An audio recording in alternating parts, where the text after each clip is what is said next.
What up, world? It's Mac. Tell me something slick and make it stick, man. Welcome for another exciting episode of Cigar Chats with Mac. Listen, featuring Reed. Reed should be coming in eventually. Anyway, welcome in for another week, man. Hope everybody's been doing good. A lot of stuff to cover. Exciting episode. I can't wait to get into it. Looking forward to hearing, man, from you guys. We had some major, transitions. From some icons. Definitely icons. Childhood heroes. You know what, man? Pretty much everybody. Of course, we're gonna talk about Malcolm-Jamal Warner's passing. Definitely was everybody's big brother and cousin, man, growing up in the 80s and the 90s. That's a huge loss because we grew up with him. Man, of course, Hulk Hogan for the wrestling fans, the guys like myself, man, what a legend. What up, Sandra?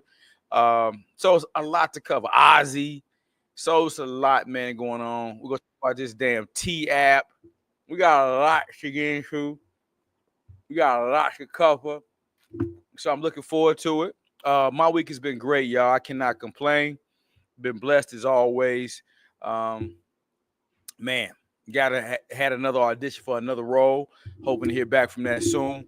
Man, it's just been, what, God is good, man. He seriously is. Let me get Reed to the stage, y'all, so we get this thing popping off. Reed. What's up? With the Brazil. I like the color on you, Reed. Looks good.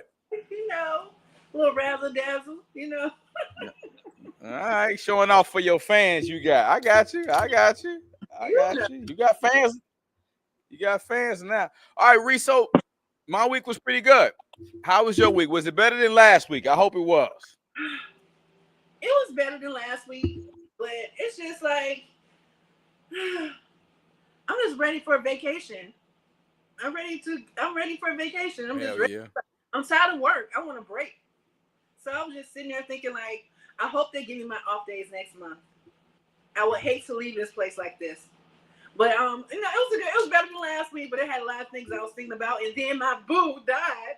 So it was like, it was a sad week for me. You know who I'm talking about. Malcolm-Jamal Warner? Huh? Who's your boo? Malcolm-Jamal Warner? Yeah, who was your boo that died? Yes, that hurt me. Out of all the niggas in the world, this nigga had to die. Yeah, that hurt. Yeah, that was yeah, I mean, we grew up with him, so we're gonna get to him for sure, Ree. We're gonna talk about this damn T app. I can't wait to get your perspective on that. With these women thinking they putting men on blast, but actually they're putting themselves. So, hey, you know what, guys? Again, great. I'm glad Ree's joined. Everybody's here. Let's get ready to get this thing started off, man. First and foremost, let's talk about the controversial Hulk Hogan.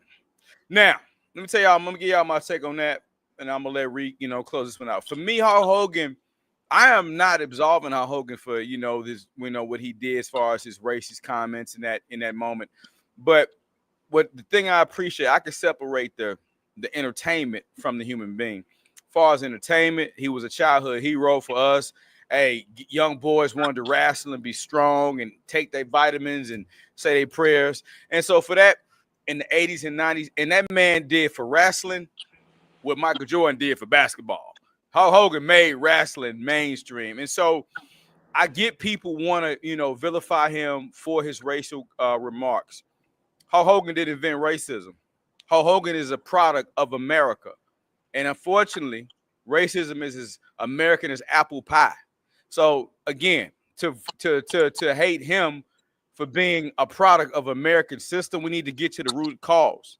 And until America atones for its greatest sin, which is slavery, when we get to the root cause of it, won't nothing be right. So I'm not angry at Hulk Hogan for being, who he is or who he was at that moment. I'm really not. I'm not. Because again, America has built him to be that way. America was built on subjugation of, if you are of this hue, you're better than somebody else. So that's America. So he's just a product of an American system. So Hey, it is what it is, man. As far as the entertainment aspect of his contribution to wrestling, much love. Hope he rests in peace. And I believe he did find God before he, transitioned, and that's a good thing, man. So that's all I got for Hulk Hogan on that. Rest in peace, Hulk. Go ahead, Riri. Well, I grew up watching them like when I was little wrestling. I love Hulk Hogan. Wow. I'm from the South, so I'm around in the dirty South, and I was raised around some racist white people. And at the end of the day, Sure was. at the end of the day, I respected them because they was who they was. They wasn't hiding shit. You know what I'm saying? It was upfront, whatever. They still fuck with you though. You know what I'm saying? So it was like, I don't know. I don't look at racism like everybody else do. If it's hidden and you don't know this person is racist, and they try to put a facade like they love all blacks, then I have a problem with that. But if you're kind of like upfront and be like, whatever, one of my best friends named Christy Allen. Hope you're out there. Hope you're doing great, girl. She's white, and she grew up. Her father was a KKK and all the shit. But she rebelled, most white girls do. Got her a black baby daddy, had her some mixed kids and things like that. And she had a wedding, and it was like half of them was racist, half of them was regular. We was there. It was just watching all the shit go on. So it was just like, I don't know. I don't look at stuff like I said like everybody else do. But yeah, God, R.I.P. Hope. I don't know. I grew up watching him. He was a little hero when I was little. We all like wrestling. My brother used to like, we want to be like Hulk Hogan and what's my boy name? Ric Flair. Woo! Hell yeah. See, I'm glad you said that because people want to act like racism. He said nigger, he did this, he said that. You do know racism is systemic. You do know racism is taught. You do know racism is passed down. Hulk Hogan did not invent that. So stop acting like he's the only. Hell, if that's be the case, hell, you can't don't turn on the TV. Don't go buy no shoes. Don't go shopping. Don't go support nothing. That part. Don't go watch any movies. Don't go to any amusement parks. Don't buy any cars, American made. Don't buy no Fords. I'm just saying. Come on. So from the art, we know him as an entertainer. We don't know him as no humanitarian. He wasn't no civil rights leader. He never lied and told y'all he was out front as a civil rights leader. I don't remember Hulk pushing for equality with Jesse Jackson. I don't think he was out there doing any of that with Al Sharpton. He was a fucking entertainer and damn great at it.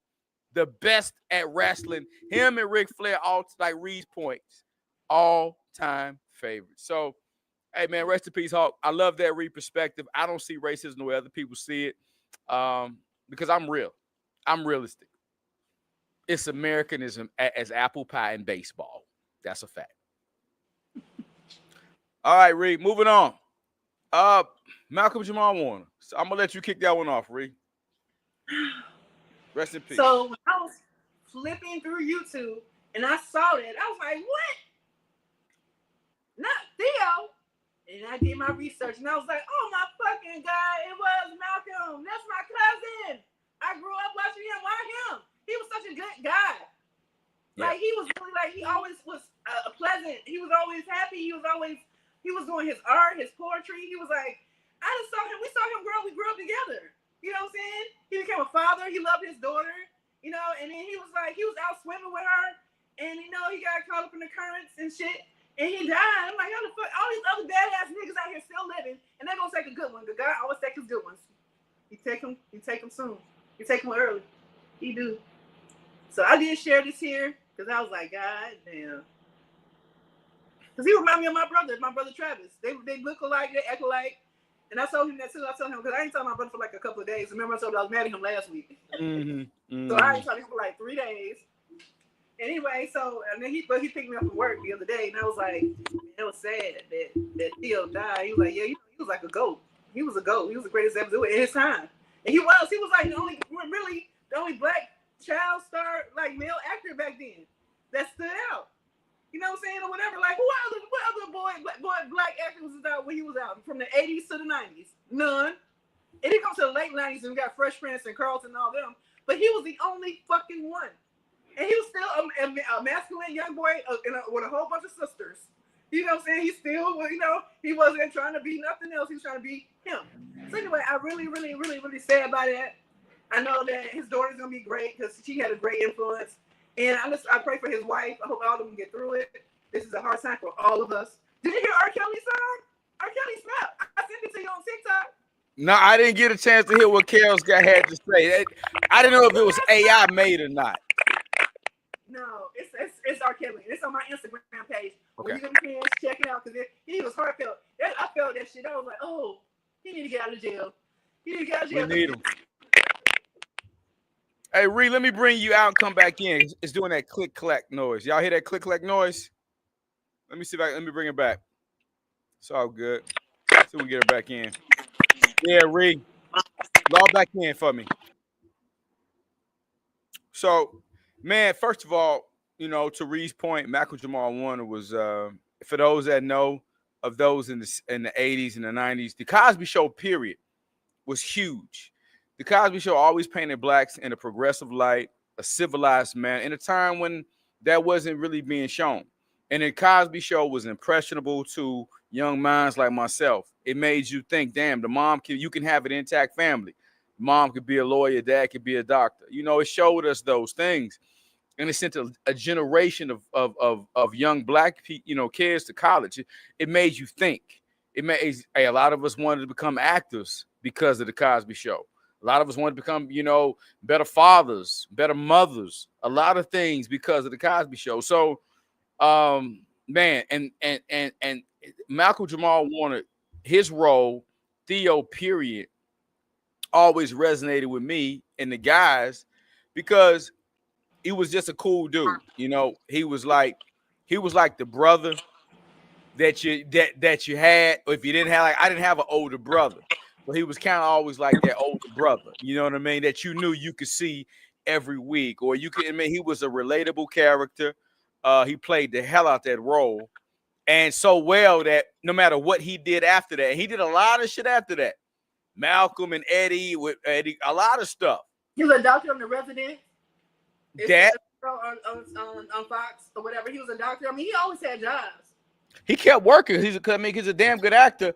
But the thing about it, his magnum opus, his masterpiece, the thing that he's remembered the most for, his greatest contribution to our culture from just resounding response, that damn man, that Cosby Show role, being Theo, and what he meant, and he was a part of our childhood. We grew up with him. I mean, a lot of us went to college off of that, and it just his impact, period, man. So it's unfortunate. 54 is young, especially as you start climbing up there. I mean, hey, I'll be 48 next month. That's 6 years for me. Now, when we were kids, I thought he was much older, but 6 years is considerably older when you're a child. If you're 14, somebody 20, that's old. That's a lot older than you. But you 42 and they 48, y'all the same age. You know what I mean? So it's pretty much the same thing. But just Theo's contribution, man, Malcolm-Jamal Warner's contribution will never be forgotten. May he rest in peace. My prayers and condolences go out to the family, his wife, and it's tragic. And God bless his daughter, because that's going to be something that she's going to have to deal with for the rest of her life. Swimming with, from understanding, he was swimming with his daughter, and and to be to lose her dad doing something that was meant to be enjoyable. So my prayers out for that, for that baby and his family. So God bless him, and God bless his soul. Yeah. All right. Let me get to the chat. Let's see what the chat says. Of course, what up, Sandra? Hey, evening to you as well, Maria. Let's see what we got. Maria said, love Malcolm-Jamal Warner. He was part of my family for years. Yeah, all of our families, for sure. For sure. Mm-hmm. Malcolm-Jamal Warner was a legend and visionary, for sure. Mm-hmm. One of one. One of one. One of one. Much love to Malcolm-Jamal Warner. One of one.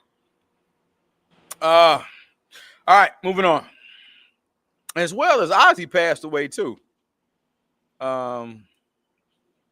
But I don't think a lot of people, in our culture, we don't too much know about Ozzy. But he was funny on his show. he was. He Funny was. though. I can't believe he lived this long. Ozzy and all them drugs and shit that man took. I can't believe he lived this long. Hey man.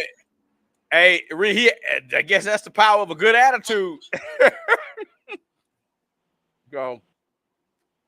But anyway, man, God bless all of those legends. May they all rest in peace. All right, y'all, let's get into the topic of the day. Let's talk about. Let me get ready to look at. Let's talk about this damn T app. Yeah. Let's great talk about it. This T app. The T. So it says hackers have breached the viral T app, a platform marketed as a safe space for women to privately discuss men, leaking tons of thousands of selfies and photos, IDs online. A spokesperson confirmed the hack Friday afternoon, stating that approximately 72,000 images were accessed, including 13,000 verification selfies and government-issued IDs. The breach comes just as T hit a major milestone, topping the Apple App Store's free app charts this week. The company claims to have recently added nearly 1 million new users. Ray, what's your thoughts on this T app? To be honest with you, I just heard about it like a couple days ago. I don't really know nothing about it. I just know that women are trying to find out their husbands are cheating, their boyfriends are cheating, or something like that, or whatever. And they put pictures and shit. I don't know nothing much about it. What is it about? It's pretty much it's supposed to be an app designed for a safe space for women. An app that's designed to protect women. It's almost saying it used to be a website back in the day called Girl Don't Date Them or some shit like that. Some shit don'tdatethem.com or some shit like that. What it is it's supposed to be a safe place for women and somewhere that women can tell you and kind of admonish other women. Oh, don't date him. He did this. Now, historically, when the hell have women ever listen to other women say don't date him? As a matter of fact, there's always been the number one thing that make most women go over there and date him anyway. When have women ever ignored red flags? When the hell has a woman ever ignored red flags? But here's the thing about this app, though. It's exposing the type of women that use it, that deal with these dudes. So while you trying to shit on men, you really is shitting on yourself because you're the one dealing with these niggas. Go ahead, Ree, now that you understand what it is. Yeah, I was going to say this, too. And just because he treated you that way don't mean he's going to treat the next woman that way. Whoa, that's good, Ree. You know what I'm saying? I remember when I was in high school, I was dating this dude named Reggie Miller and this girl named Shayla. She used to come, she's like, girl, he be beating on his girlfriends and shit. I was like, I ain't never seen that type of personality towards me and everything like that. She was like, well, this wait a minute, he gonna hit you. He gonna hit you. So you need to be just prepared for that shit. I was like, okay, thank you. You know, long story short, 7 years later, never touched. He never touched me, and he was a good dude. You know what I'm saying? But I think that women who are used to being in abusive relationships and the men that choose them when they go through that and shit like that, they see the type of woman they're dealing with, that she's easily to be targeted like that. You know what I'm saying? So niggas knew not to fuck with me. I had a big ass daddy when they was 6'3" and didn't play that shit. Okay, I had brothers and cousins didn't play about me. So it's like, them niggas ain't about to touch me. I wish a nigga would. I don't like apps like this because to me, what does it really say about women? Like for real, like y'all that insecure that y'all gotta put an app out here exposing these men and saying they're not good or whatever and shit like that. But what about you? What about you? What does it say about you? You know what I'm saying? So I don't know. I'm just saying it's a waste of time, and everybody likes the drama, and that sounds like a bunch of drama. You said 1 million followers? Oh yes, a whole bunch of drama. Girl, don't date him. I remember that on TikTok. They had don't date him in Atlanta, and people was posting pictures, and they posted pictures of them niggas, and it was like, oh shit, I dated him too. You know what I'm saying? So Atlanta is small. It's not as big as people think it is. So it's easy to see the same niggas all the time if you go in the same spots and places they are, or whatever. So I don't know. I don't like that concept. So what are your thoughts about it? I don't really. Well, And I want to just kind of expound on what you said. And this is why the guys love you and fuck with you so much. This is why followers love you, because you hold women accountable. And you also, and again, you also about equality. You like, well, yeah, just because he did you like that don't mean he gonna do the next woman like that. Because different women bring out different shit in a man. A woman with a smart mouth is gonna bring out a different type of response from a woman that's, you know what, that's respectful. So, hey, it ain't all created equal in that regard. Every response is not gonna be the same. It's relative to the person. My whole thing is this, though. You going with this male bashing thing again. We having another situation where women are getting on the app and they shitting on men. And you wonder why men ain't want to approach women no more. You wonder why men are starting to be like, man, fuck this shit. I'm checking out. I just want to be left alone. Because now it seems like everything is all about dumping on men. Like, who the fuck is dating these men? They ain't dating themselves on this particular app, allegedly. This ain't that app now. They got other apps for that. But I don't believe this is the one. This ain't it. This supposed to be a safe space for women. Not that other app. This stuff. So who's dating these guys? And what does it say about the women that's doing this? So you're really telling yourself, man, and then you put men in the situation where the men like, man, fuck it, I'm tired. I'm tired. He can't win. Because you shitting on him. And we all know women say one thing and do a whole nother. We all know how many women you gonna. Oh, girl, if the nigga look good enough and exciting enough and adventurous enough, you could have just killed 4 people down the block. Whatever, man. You know, shit. Maybe they had that coming. You know, shit. I put this pussy on him. He calm him down. He's a mass murderer, ma'am. But maybe they pissed him off with his fine ass. And guess what they go do? So don't sit up and tell me this about y'all going, this app mean anything. Again, man, women are putting themselves, backing themselves in the corner. They're setting themselves up for a lonely, lonely ending. I hate that for them because I love women. Love y'all. But y'all, this whole dumping on men, it ain't healthy, man. It ain't healthy. That's all I got to say about that, man. That ain't gonna end well. It ain't gonna end well. Go ahead, Ree. Go ahead. I said what I had to say about it. I mean, it's a waste of time. Because I want to do what she want to do anyway. Like you said, she can see all this bad shit and still fuck with a nigga tomorrow. So that really don't matter. I don't understand it. People are just being nosy and want to be real be busybodies and have something to talk about and shit like that or whatever. But at the end of the day, none of this shit matter. Thank you. How many we know that from women telling their homegirls, nah, girl, don't date Darius. Darius ain't shit. What she gonna do? Go date Darius. Hell, you can talk about Kirk and Rashida on Love and Hip Hop. He done had a baby with her ass. She got a son said, I'll never leave him. She don't give a fuck about what none of y'all hoes say. She'll never leave her fucking husband. Period. So whatever, keep saying he got babies, she's never going anywhere. Okay. Reed, let's say that's a great example because I want to pose this question to women. Now, Reed, I know how you feel about fidelity, but you also are a logical woman.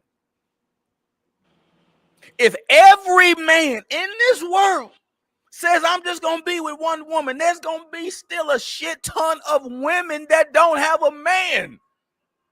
Somebody gotta share. And I know that don't feel good. I know my sister Reed don't like to think about that concept. But somebody gotta share that nigga. Because it ain't enough. So stop bashing these men because it's the women also coming at them because they ain't got a man. It ain't enough. Now, take your ass out to Atlanta. If you're in Atlanta, this is the best place to realize nature has made it where it's more women than men. You'll go out in Atlanta, it's a table of 15 women over here, 5 over there, 7 over there. What you want them to do? They got to fuck somebody. So your quality man, you're going to have to share that nigga. And I know that ain't popular. I know I'm with that Mac. That's fucked up. Don't say that. Well, nature says you got to share. The numbers are the numbers. Now, here's the thing. What if it was the inverse? You want a world where there's less women and more men? You know how much violence that would be? You go out to a club and 60 dudes and 3 girls. Good luck with that. You know how many fights it would be? You know how many women, side pieces, keep niggas from killing somebody? You know how many home cooked meals, soft conversations like re-give her men? That's thing, man. So you need women. You need more women than men. Because if you only had a few women and more men, you ain't seen the violent world. And that's a fact. And nature knows that. Just saying. Y'all ain't got to like it. You ain't agree with it. But somebody got to share their man. Go ahead, Rick. I'm glad you said about Rashida said she going to share hers, but she ain't leaving. Okay, so I was talking to this guy. Me and him have been friends since like 2011. Okay. And we fucked around back then and shit like that, but I already know that we ain't going to go nowhere. We still friends to this day. He's very successful. So he was like, he don't have no kids though. Okay. He wants a child. And so he was like, you know what? He said, I want to fuck with you, but I know I couldn't just be with you. I got my child or whatever. And I don't want to do that to you. And I don't want you to think that you're not important because you are important to me, but I couldn't just be with you. And could you deal with that? I'm like, hell no, I couldn't deal with that. What the fuck? No, I can't deal with that. No, I can't. Lie to me, nigga. Lie to me. You know what I'm saying? Say that shit to the grave. If you cheat on me, you better doubt the lie. Because I don't never want to find. That's the ultimate betrayal to me. And I know that niggas got their needs and they want to, you know what I'm saying, they might be out of the country and shit might go down. That's cool. As long as you strapped up and you goddamn protected, I never found out about the shit. Do you, boo? You out of the country. But and where I'm living and shit, no, I'm not sharing no nigga. Right now. I'm not gonna know that you at Sheila house when you come home. Really? Because you wouldn't let me have a boyfriend on the side. Like a nigga wouldn't let me have a boyfriend. Okay, let's have an open relationship. No, I don't want that. Now they don't even feel like you fucking another nigga. But you fucking another bitch. That's cool? Okay. I'll wait.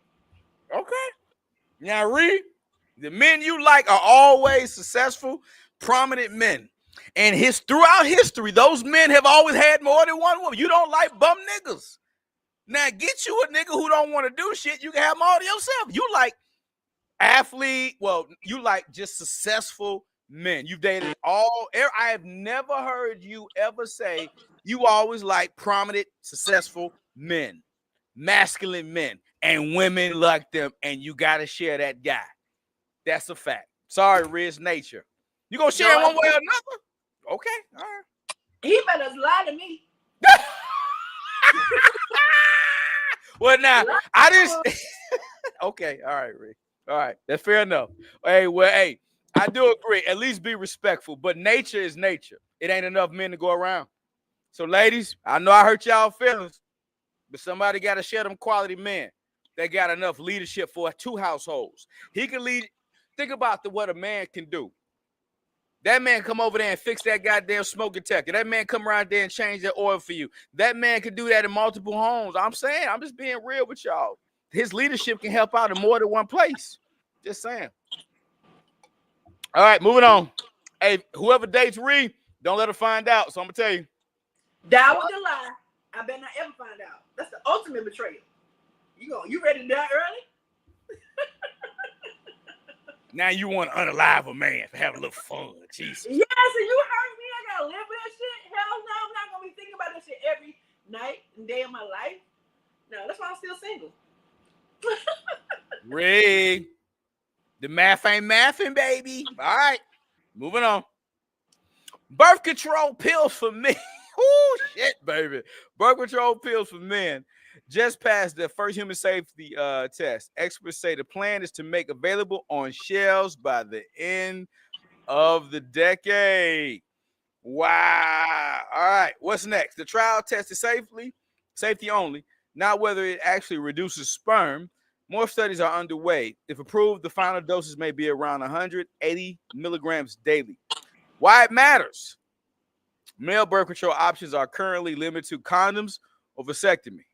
A non-hormonal option could reduce risk of mood and libido changes.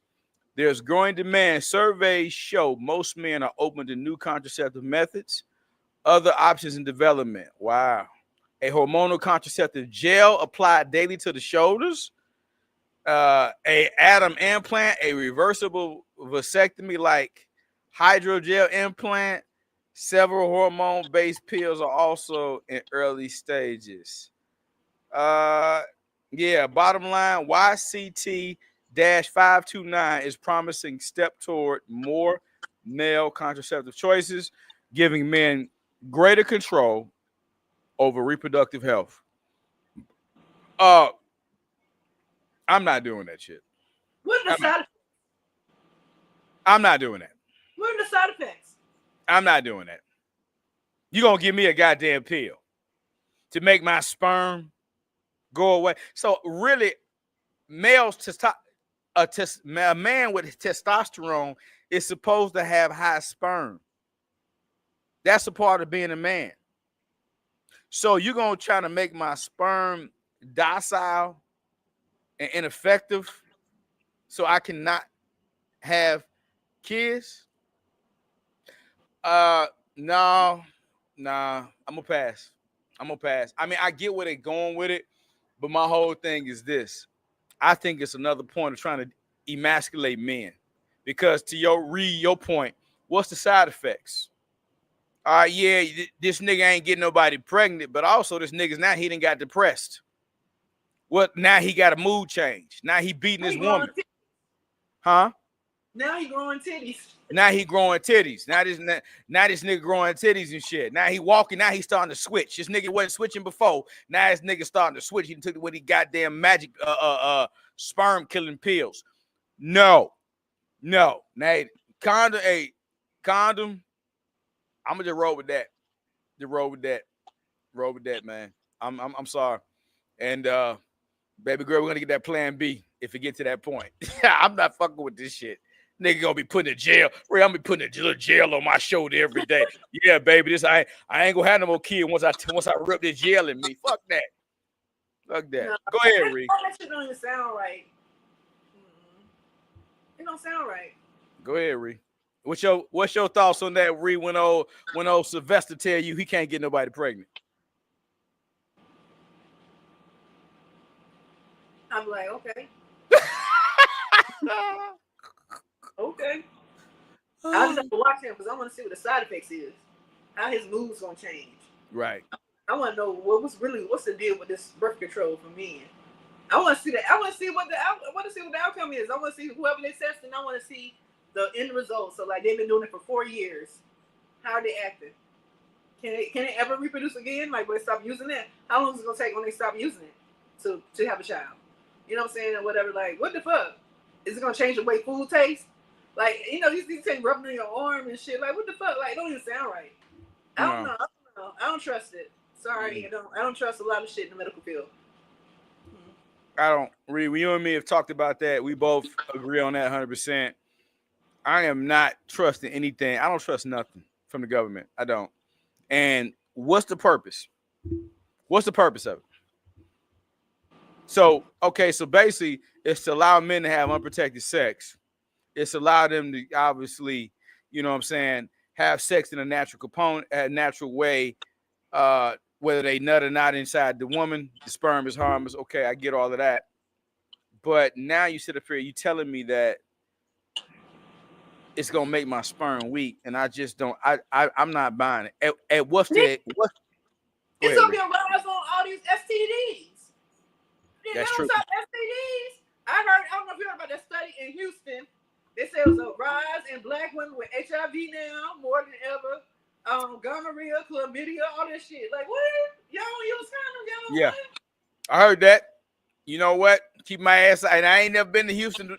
And you know what? Hers is a nice place. But goddamn it, when I'm in America, I'm gonna stay in the A. This is good for me.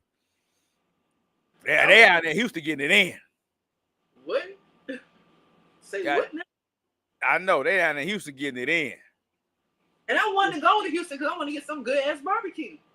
Well, we're gonna have to you better get some barbecue around this motherfucker, or go to Memphis. Hey, Reed, go to Birmingham, get you some Dreamland barbecue or some shit.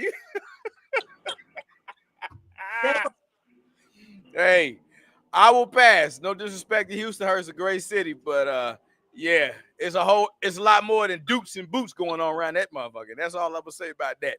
All right, moving on. U.S. birth rate hits an all-time low. Yeah, and they trying to make it be even lower. Population control. According to reports in the U.S., fertility rate hit a record low in 2024 with fewer than 1.6 children per woman. Excuse me. Federal data shows once high enough to sustain the population, the rate has declined for nearly 20 years as more women delay or forego having children. Go ahead, Ree. What you got? I mean, I heard that case study, but I also heard the one that said women over 40 are amongst the highest having babies. Over 40. They were the largest group of women who had babies last year. Well, anyway, I feel like people got different goals. People got money on their mind. They got their goals and their dreams on their mind. They got other shit on their mind. They ain't trying to have no babies like that. You know what I'm saying? Or whatever. They trying to get to their money. They want to get to their moolah, the mononero. The goals have changed in life. People are not trying to get married no more to have that stable relationship, that build a family. Like, what are we doing this for? I don't want to just have your cute ass baby. No, I need some coins. I need to get my money up, and then I'll think about it. But right now, I'm not on that. So I just feel like people's mindsets are different. Especially this generation right here, this new generation. Oh, they ain't trying to have no kids. Oh, no. What? Baby, where? This body? No. You're right. Yeah. I mean, you and me talked about it before. Women nowadays, they're not trying to have, this generation not trying to have kids. I got my oldest boy be 27 in October. My other one will be 25. I got one 20, 19, 20. They not doing it. By the time I was my oldest son, by the time I was 27, I had 3 kids. But we did that back in the day. We did that. You know what I mean? Y'all did that. I wasn't trying to have no goddamn kids. What? No. You had one. I had one, and I don't know how that happened. I took 3 pregnancy tests. Yes, I did. I'm like, oh my God, I'm fucking pregnant. I'm a mama. Oh. That was the best thing ever happened to you. Got you in line. I'm glad it was. But at the time, when I was pregnant, when I first found out I was pregnant, I was like, I'm gonna be a mama. I was selfish. I was into my fucking life. I gotta think about another kid, another person. Oh Lord, why? Hey, so you could be here today. That's why he did it. That probably is why, because I was living my motherfucking life. I was doing my goddamn two-step. I was going out of town all the time. Yeah. Yeah. So the reason point, I'm glad she became a mama. Hey, being a father for me. Listen, I honestly raising kids and being a father, it give you meaning, man. It was one of the best. It was the best experience ever being a dad. My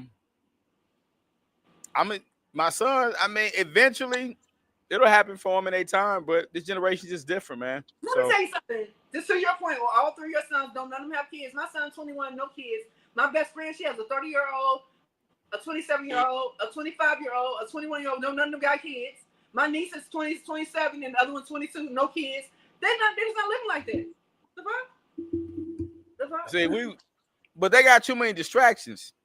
We didn't have all that. See, back in the day, in the 96, 97, wasn't nothing to do. Go get a blockbuster movie and go fuck. Yeah. Sex was they not. I don't think they're having as much sex because they got too many distractions. Too many distractions, man. Too many distractions. Too many distractions. And then we cherished human interaction. We couldn't go on our phones and talk. It wasn't like that.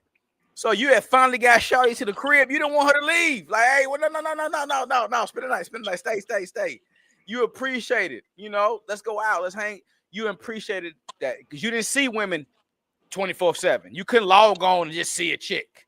You couldn't do that, man. So that's so true. Because almost all my real boyfriends, I always moved in with them. They always wanted me to move in. That was the good old days, though. It was just so fun about those days. It was just I miss them.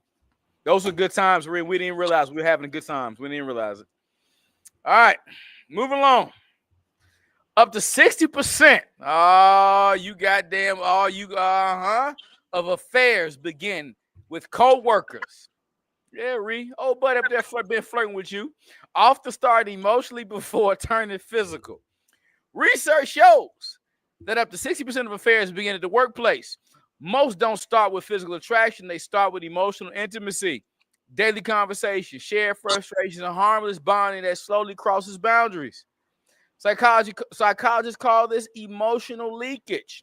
When someone begins confiding in a coworker instead of their partner, the emotional shift often sets the stage for something deeper. And when you spend 40 plus hours a week with someone, chemistry can turn into connection, then temptation. What starts with laughter over lunch can end in betrayal. Go ahead, Ree. I'll finish this one out. Go ahead, Ree. I mean, that's true. I remember Oh shit! Here come a good story. Good story, Ree. in Tell us about old Charles. I know old Charles hit on you. In 2002, I met this guy at my job named Steven Mosteller, okay? The most illest, the best. He's from Texas. Anyway, he was my trainer in my position. I was a telephone manager, and he was training us and stuff. But we became like that. And then we started fucking. Then we got into a relationship. I met his mama. His mama loved me. I loved her. I mean, that shit's real. Like, because you be dealing with them all the time. You know what I'm saying? You're dealing with people all the time. And you gain bonds. And it's like they understand y'all going through the same shit at work. Y'all relatable. Y'all just get it. Yeah. I believe that's a true statement because you're spending a lot of time with a person. You're going through similar situations. Home ain't acting like home. Y'all, you know what I'm saying? Y'all having y'all issues with y'all spouses and shit. And then it's like, okay, you kind of cute. You kind of cute too. Oh, so everybody at work, we're going to the bowling alley after we have to work. You want to come on? You want to come? Cool, y'all come. Then y'all kicking it after work. And then y'all fronting each other. And then y'all drinking. It's alcohol at the bar, at the bowling alley. And y'all getting a little close. And then y'all get a little closer. And then a little tongue action. That's how I go down, Ree. That's how it go down. And then after the tongue, it's like, oh shit, I did like that. I like this too. Mm. So when we got for work on Friday, once you meet me at Apple, whatever, and they go to Applebee's, they have a drink and shit. He was like, you know, why don't you come over to my house? Why don't you come over for a little while? You know, we just relax. Just relax a little bit. Then he comes to the house. You can make him a drink. You drink and y'all laughing. Y'all like, y'all smoking a blunt. Getting the shotgun. And then it's like, oh, it's hot in here. Let me take my shirt off. Oh, yeah, it is kind of hot. Let me take my shirt off too. And then you turn off the lights because y'all watching a movie. Then y'all getting closer. And then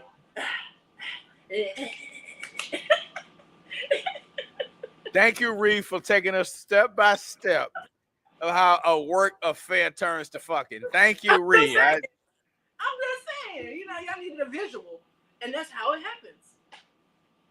Thank you. Only Ree could. What do you think about that? I'm just kind of get that goddamn visual out of my mind. I'm trying to get that out of my mind. Thank you, Ree. I thank you. No problem. Thank you. I'm here for you. Thank you. Thank you, Ree. First of all, I got a question before I get to my thoughts.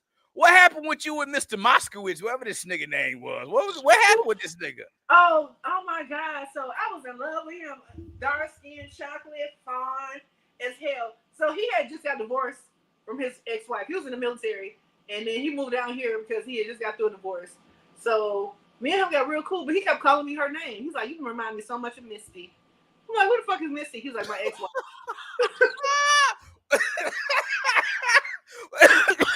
Wait a minute. Shit, I'm about to throw up right this motherfucker. Misty. That's what I'm saying. But then, like, she ain't in here. She not here. She here with me. And he was so, like, gentle. He was a masculine man. He used to smoke. He was just really cool. He was so fine. He was just so cool. And we dated for years. And then he moved back to Waco. He's from Waco, Texas. He moved back to Waco. And he said, I'm not coming back. He said, I found me a job up here. I'm going to stay here. Well, him and Misty hooked back up. Guess what? They rekindled their love. They got remarried and shit. Damn. Yeah, fuck my shit up. I was like, that's my man, Misty. You left him the first time, and he was mine. Then he went back up there, and you crawled back up under his beautiful. Oh, he was so beautiful. I still love him to this day. You know what I'm saying? He called me but anyway. What up, Tone?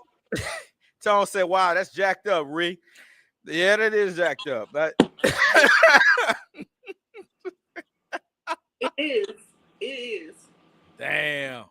Oh man. Hey, y'all, welcome in, everybody, man. Much love. Hey, anybody in chat, if you ever had a work fair? Have y'all ever had anything like that that go from weak co-workers to smashing? Please drop it in the chat. I want to hear a story. Oh shit. I can't get past visual, y'all, to get to my shit. I'm just saying. You gotta visualize it, you gotta see it. The possibilities of how it happens, and you know. Okay. Closer than close, sweeter than sweet. You done had them before too. Don't act like that. You done had them before too. Hey, my time. Hey, I'm not gonna name the company because I ain't gonna say. But when I was younger and previous, you did say that. Yeah. Yeah, you saying some nigga named Charles Moskowitz. We don't even know this nigga. He's a real nigga. Stephen Moskiller, the most illest from Waco, Texas. We used to always listen to what was that? How that shit go? Like, you know how that's how they got the music in Texas? They kind of go slow. Screw, chop and screw. He's always playing chop and screw. And that's why he screwed your ass on that chop and screw. And he chop and screwed your motherfucking ass up, Rick. Whatever. Oh he shit. Still love me though. He still love me. He still love me.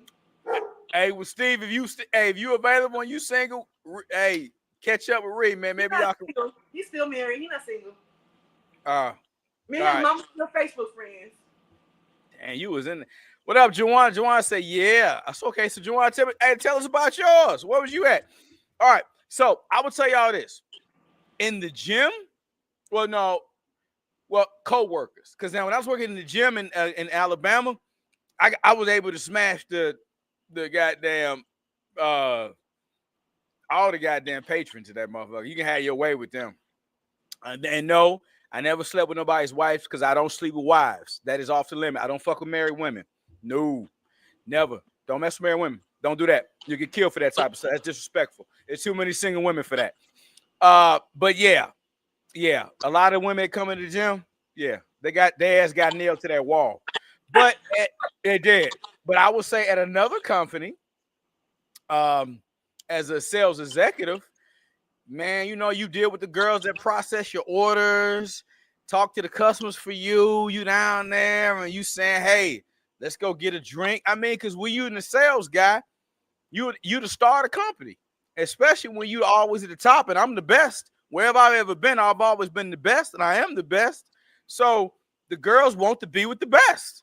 That ain't gonna change. Women don't never go down the line and say, give me the loser. I want the last one on the bottom of the list. Women don't do that. They go to the top. I want that guy.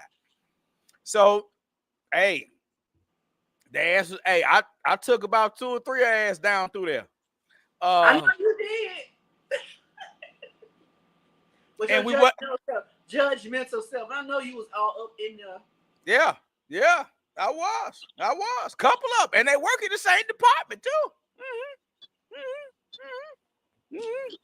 It did. Yeah. You was that guy, huh? Yeah, that guy. But I was smooth with it though. I would do it when they would go on this. Talking about your ass. They're like, you fucked him too? When, girl? Yeah. Hey. Girl, I fucked him too. Hey, Ree. Thank God T wasn't out there. My ass would have been on T. Dude, stay away from Mac. Stay away from Mac. He fucks all shifts. All shifts. This nigga fuck. Hey, Ree. I knew the shifts. See, I was smart. I was a thinker. Never mess with this 2 women on the same shift. That's true. Hey. So your shift. So, okay then. So you leave at 3. Or she come in at 5. Oh. Perfect. Yeah, y'all don't even know each other. Good. Y'all in passing. Good. All right.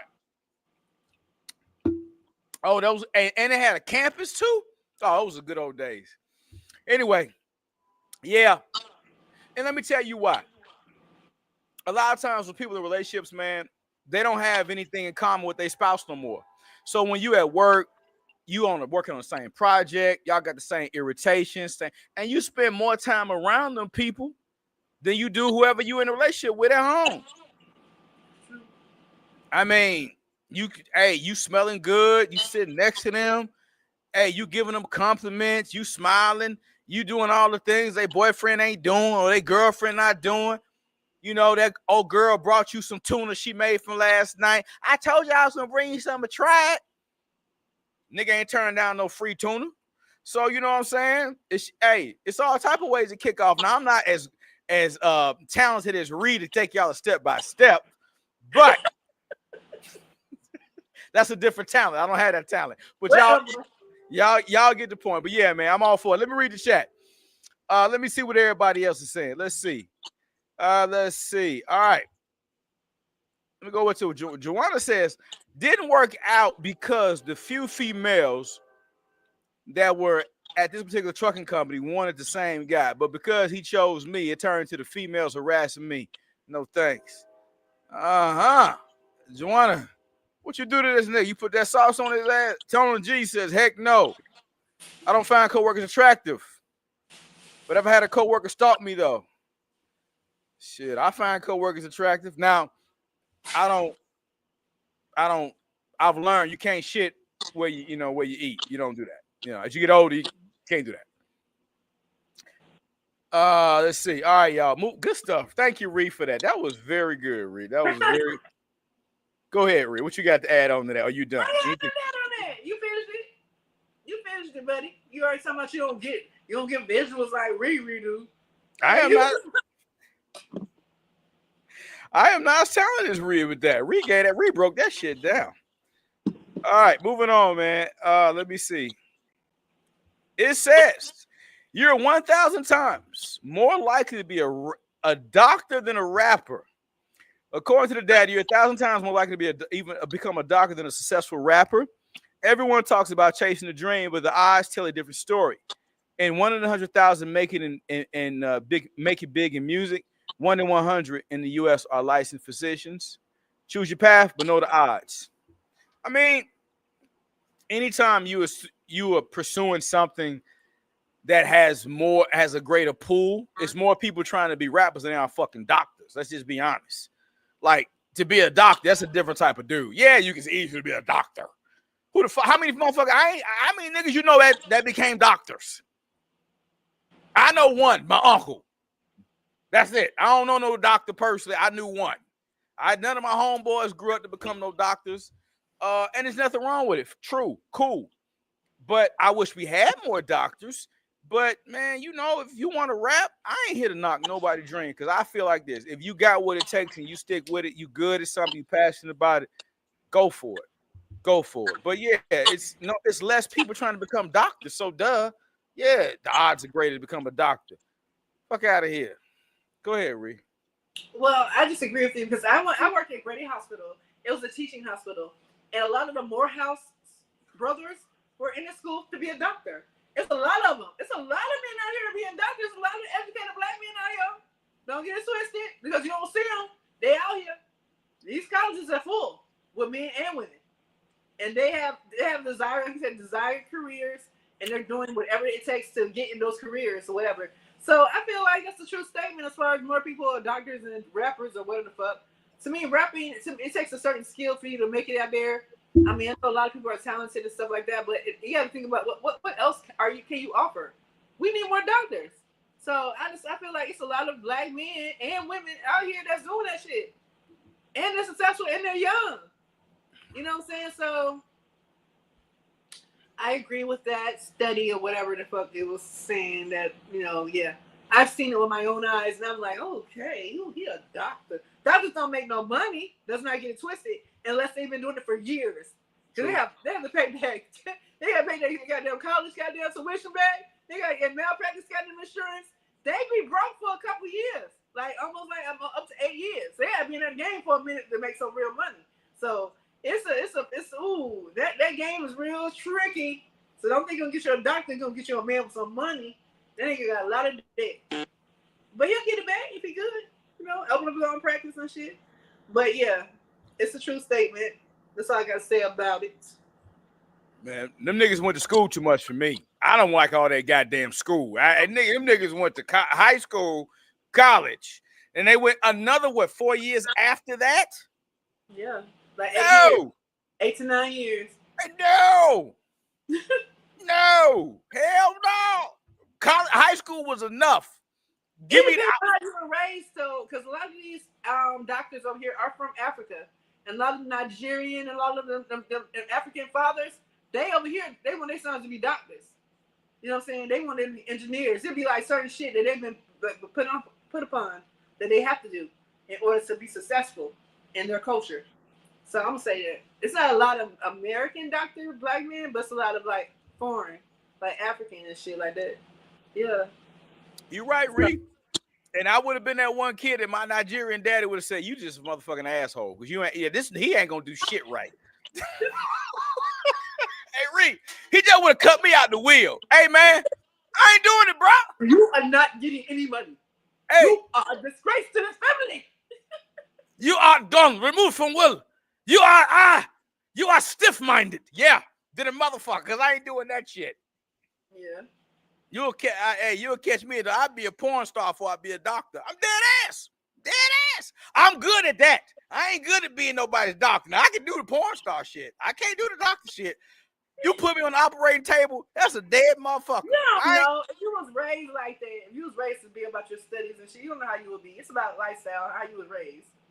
Reed, you are so optimistic. You're a doctor, my nigga. If your daddy told you gonna go to school, you gonna get them grades, all y'all you ain't no B's in this house. You get a B, you get in trouble, you gonna punishment, and they take everything away from you. Straight A's only. You gonna be a fucking doctor. I'm telling you, it's about discipline and showing your children the way. The way. This is the way of our family, and we're not gonna have any lackluster and slackers in our family. We got to bring the back home. You understand the back? You gotta get the back, then the money. Yes. Reed, and we're gonna do a comedy special for Reed coming soon. Reed needs her own comedy special, and I love Reed, but I ain't doing none of that shit. I disagree. No, and God knew not to give me them parents either. He's like, that shit is not. It would not work. It would not work. Good stuff, y'all. Moving on. Something I'm passionate about. I like this one. New study finds American workers feel increased guilt when using paid time off. Can you relate? A study by Karen Tan, a Middle Tennessee State University professor, explores why U.S. workers often feel guilty about using their paid time off. After moving from Singapore, Tan noticed many Americans hesitate to take vacation even though it's earned. Surveying 860 full-time workers and interviewing 15 employees, Tan found that 1 in 5 felt vacation guilt, worrying they'd be judged or seen as less committed. Some even avoided sharing vacation plans or apologized for taking time off. This adds to a 2024 Pew survey showing nearly half of U.S. workers don't use all of their PTO. Tan says employers need to create supportive cultures that encourage employees to use their time off without fear of repercussions so PTO can truly serve its purpose. Oh, well, I'm going to open this one up. I used to be the guy that didn't take time off. Oh, I was the hard charger. I'm committed. I would go years without taking a vacation. I was the stupidest shit in the world. Because I tell you what, they don't go goddamn years without replacing your motherfucking ass. And ain't no job ever worth your mental health. I'm sorry. You can get another job. You can. You can't get another you. So I am a proponent. I will burn through PTO. I will burn through it. And I'm going to tell you something. You gave it to us. I'm going to use it. So my thing is this. Use your PTO. Anybody under the sound of my voice, trust me. I used to think, oh no, man, hard charge. I'm gonna show my dedication. They ain't about to show no dedication to your ass. You ain't gonna gain no brownie points for not taking no vacation. Take your vacation. Let people know you have a life too. And you make sure what I've learned, young me, I used to work to live. Now, I mean, I used to live to work. I apologize. Now I work to live and enjoy and travel. I take time off every month. God damn it, I'm a bar. Hey, they give you wellness hours. I burn them motherfuckers up too. Yep, everything. Because I'm gonna take care of me. So please, anybody out there, take your PTO. It's paid time off.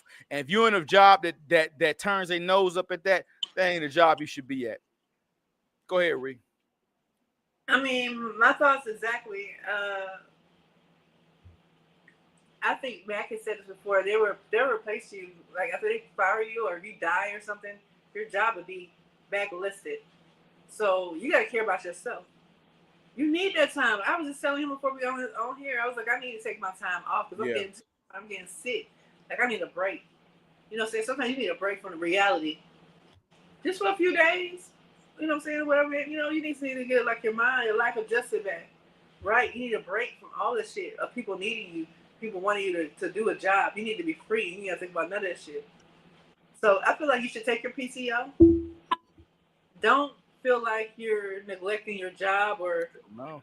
you're feeling bad because you're taking time off for yourself. Like, what the fuck? You only got one life to live. You need to live that shit. Come on. Talking to somebody who I've lost, like a lot of people young. Mm. One of my sisters died at 34. The other one died at 44. And my mom died at 54. Do you think they ever took time off for real? No, they did. They put their family first. They put their job first. They put everybody first but themselves. And now they're not here. Ooh. You know what I'm saying? So I learned from that shit. You know what I'm saying? Like, you got to make time for your fucking self. Because you know what?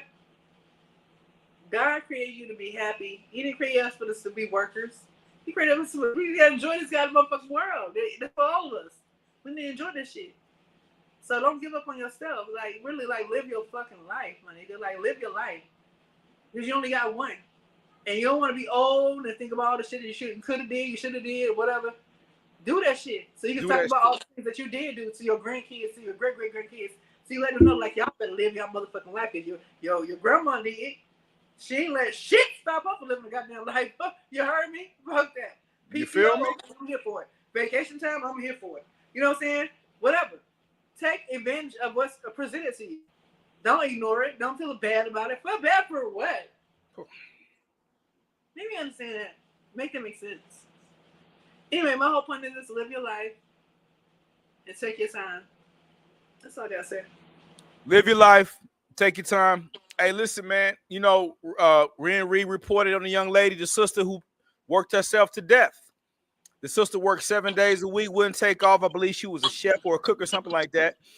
And when she said, Quita. man, Quita. Yeah, God bless Quita. She took time. She said she finally rested, man, and the woman never woke up, never got up. Y'all better take y'all time, man. Because for what? What's the exchange on that? You worn down? Because guess what? If your performance start to suck, they're going to get rid of your ass anyway. So you might as well go and and you more a productive employee feeling good about life. And every quality company knows that. So if you got somebody that's making you feel guilty about taking your PTO, go find somewhere else to work. I'm going to take mine. That old Mac, grind. No, I'm out the grind business. And like Reed said, God didn't design that. Ain't no other country in the world that drive people down like America do. Well, work your ass. Work your ass. And then you wake up one day, you 65 years old. Tell y'all again, a cautionary tale I learned from my father. God bless the dead. Mr. Claiborne was a janitor. He worked in the school system for 33, 34 years, somewhere up in there. The man retired in May, and he died goddamn in June. My dad didn't have no vacation. He didn't really go nowhere. He didn't travel. All he knew was work. He didn't get time to take any interest. All he did was go to work, take care of his family. We did that. Ate all of his kids, his wife, but he didn't enjoy life. So no, I learned from that. No, hell no. Hell no. You ain't gonna work me to the bone, America. No, sir. That's real, man. What y'all got to say about that? Tony said, I'm using PTO like crazy. You better, Tone. You better burn through PTO. And I mean, I be going through the calendar. Oh yeah, I'm gonna take 2 days off from this month. Or I'm gonna do 3. I go through it, and I suggest y'all do too. Seriously, man. Moving on. Good stuff, Ree. New York State Prison inmates will now get free phone calls starting August 1st. Good. Advocates say the move helps incarcerated people stay connected with family and legal support, key factors in rehabilitation and reducing repeat offenses. It also supports the state's Reentry 2030 program aiming to lower recidivism. The cost breakdown, the state negotiated a low rate of pretty much 15.15 I guess cents per minute with the new vendor, cheaper than California's rate. Families are expected to save about 13.3 million a year. Previously, prisoners got 3 free calls weekly, each 15 minutes long. I like it. Yeah, man, I like it. I like the fact that they're going to get free phone calls starting August 1st. Hey, they're in there. They're obviously paying their debt to society. At least allow them to feel like, hey, you know what? I got it. It creates optimism. It's going to give them hope. They're going to feel connected to the outside world. And if you want to reduce recidivism, people returning, then allow them to feel connected and help them assimilate back into culture the right way. So kudos to New York State for doing that. Ree, anything to add on that? No, I'm glad for them. Like you said, you want to be able to talk to somebody without having to charge them because everybody got something to say. That shit costs too much. My bill was $900 last month when you called. So it's free. So they can, people can feel better about themselves. They're not putting a burden on somebody else because of them. It was their situation. So I think it's good. They can talk to their cousin, their family members, their family, their daughters, their kids, or whatever. So that's a good move. Good. Good for New York. Good for New York. Another study. Only 12% of men over 30 say they feel fully seen by their partner. Most feel useful, but not valued. Let's see. This emotional disconnect leads to quiet resentment, withdrawal, and even relationship. According to data from the American Psychological Association and men's wellness surveys, lack of emotional validation is one of the top reasons men report dissatisfaction in relationships. Well, you know what? My whole thing is this. I think that we live in a culture in a time now where men aren't appreciated. Men are being emasculated. That's one of the reasons why I always laud and appreciate Reese so much for always showing love to quality men, always mention her father. I love that she keeps his legacy alive. I love that she respects and appreciates a man. You live in a time now where it's all about what a man can do. And I understand a man is supposed to provide. That's the central core thing. But we're more than that. And being useful is one thing. But if you don't feel appreciated, that's a whole nother problem. And a lot of times men don't feel appreciated because a lot of times it's like, well, you should do it. You expect it to do it.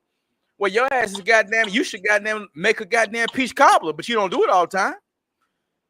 You should have a steak dinner ready for his ass when he come home. You don't do it all the time. So my whole thing is this: I'm an advocate for men getting the fair appreciation for those that deserve it. Now, ain't shit niggas is ain't shit. I don't advocate for ain't shit niggas because they don't need an advocate for. They ain't shit. I'm talking about quality men that are useful, being productive. They should feel that. And it's tragic that a lot of the women that are with these men don't appreciate them until they are gone. And I can say that because that was one of the reasons why I divorced my wife. I'm out. The woman told me all I was good for was, hey, making money and sex. That's all I'm good for, baby. Oh, yeah, real talk. She said, yeah, you ain't good for shit. I was okay. Well, I'll show you. Okay, we'll see.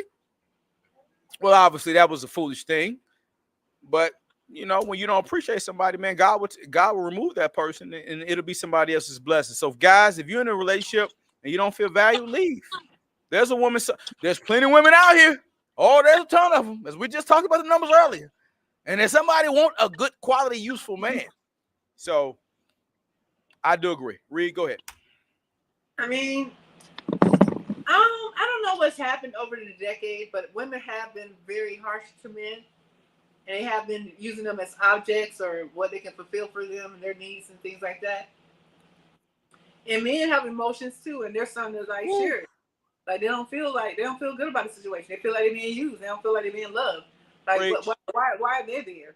So to me, I feel like this is a wake up call because a lot of women don't understand how lucky they are.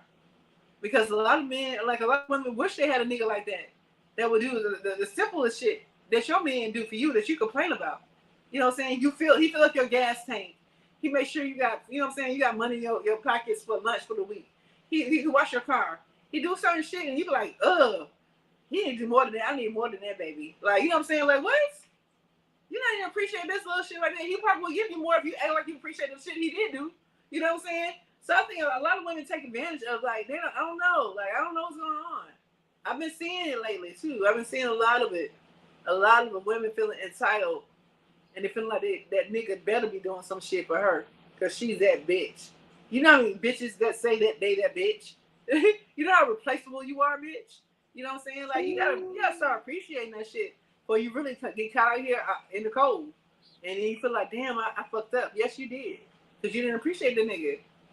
And why did he appreciate you? You gotta think about that shit. Like, what were you doing for him to be like, I'm gonna do this for her? And then you switched up on him because you start even getting people in your ear telling you, girl, he doing that for you, he could do this for you too.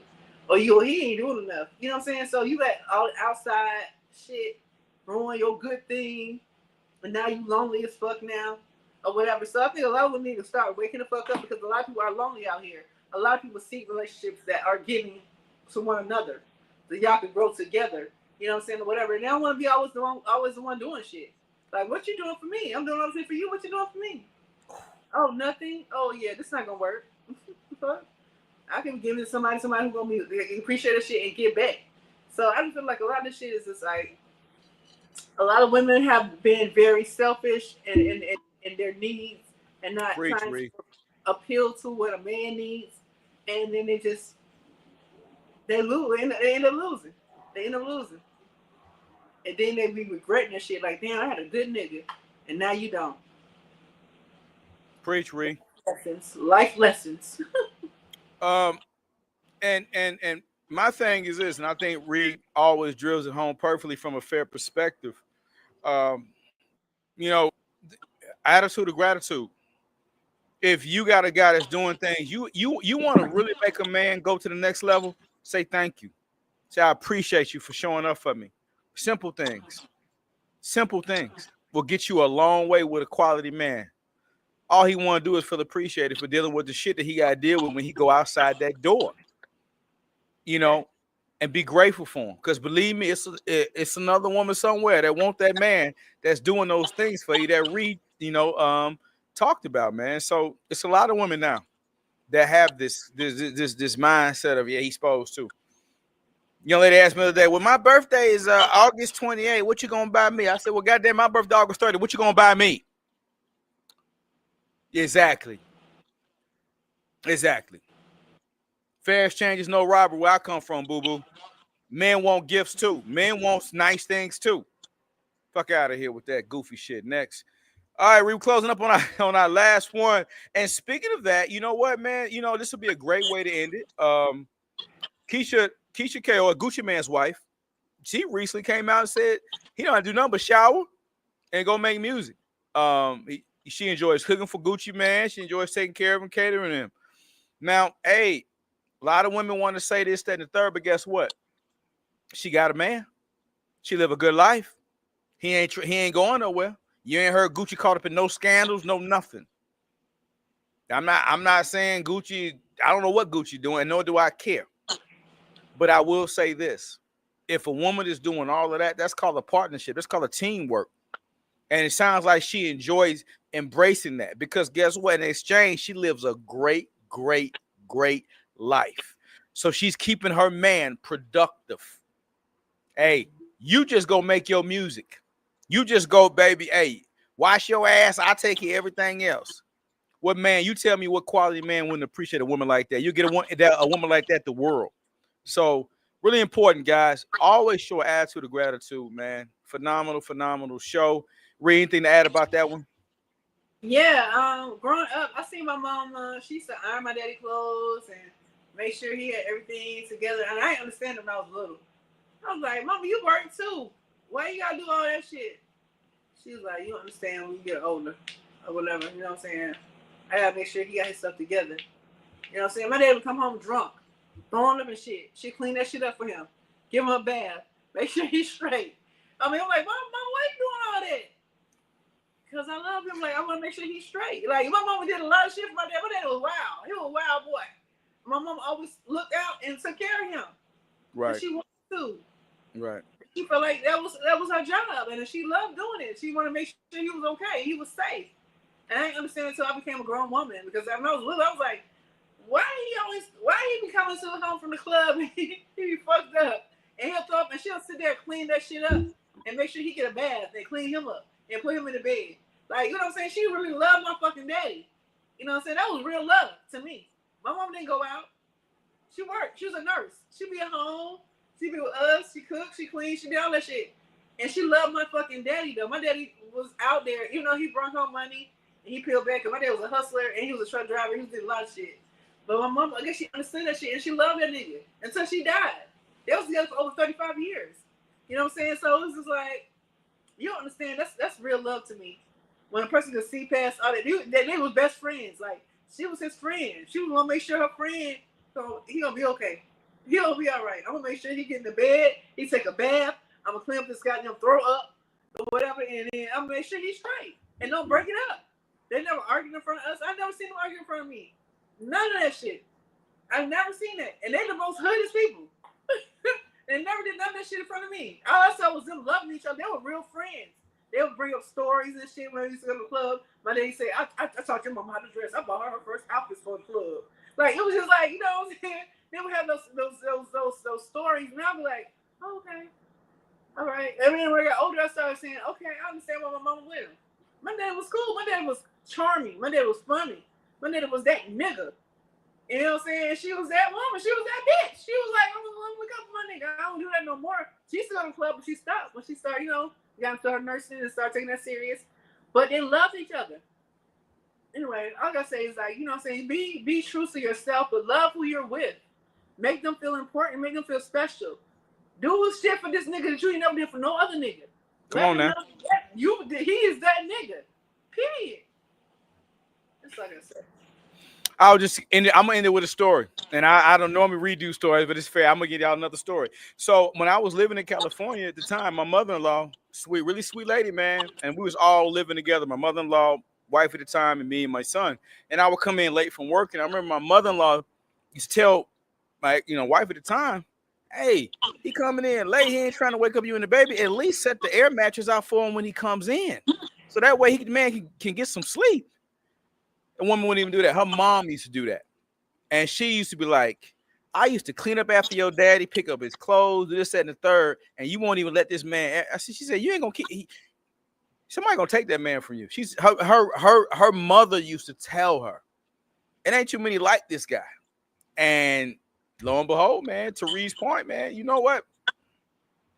That type of shit. But it wasn't really genuine love. It was based on what you could do. Because when you love somebody, looking back from the lens of maturity, when you love somebody, you don't want them, you want to take care of them. You want to do the things that Reed's mom did for her dad, or what my stepmom did for my father, and vice versa. When it's real love, that was dynamic, wasn't the real love. So it is what it is. All good, but it was based on use transaction. You was only good for what you could be good for me, not how I could be good for you.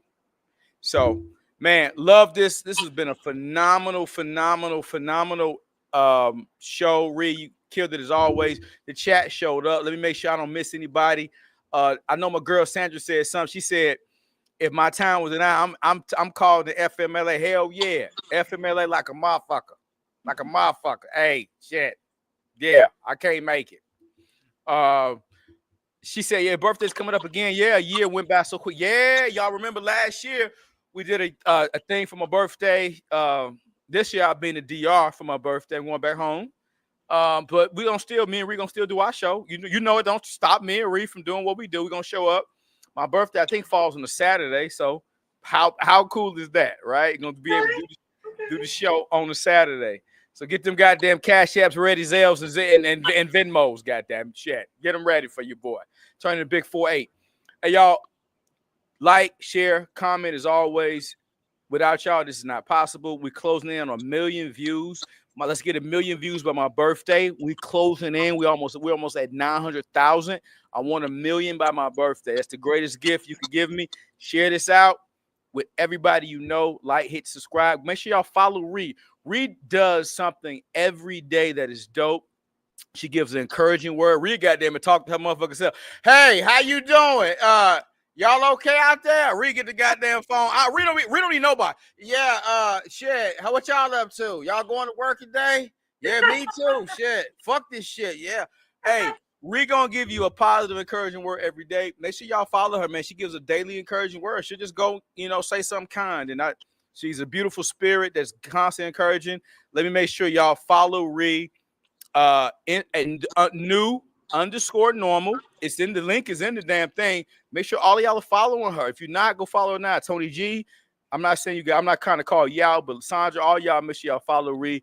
She gives an encouraging word. And sometimes it's good for people to drop in the comments and say, damn, I feel that. Because she going to give you something positive. She going to talk to herself. If you don't talk back, goddamn, Ree will talk to that motherfucker self.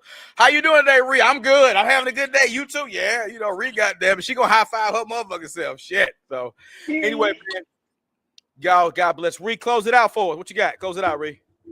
Well, I say this every week. I want you guys to continue to like, comment, and share, and subscribe to the page. We love you. That's a fact. That's a fact. All right, y'all. Y'all be good. Be safe, man. Have fun. Have a blessed weekend. Stay positive. Keep your mindset positive. Hey, remember, whatever you think, you can achieve that shit. Don't let nobody tell you what you can't do. Keep your mindset positive. You have to create the life you want in your mind first, okay? It's very important. Create the life you want here. Wake up every day and intentionally say, it's going to be a great day. It ain't nothing to nobody going to kill my vibe or my joy. Remember, your inner world creates your outer world. Love y'all, man. God bless. See y'all in a week. We out.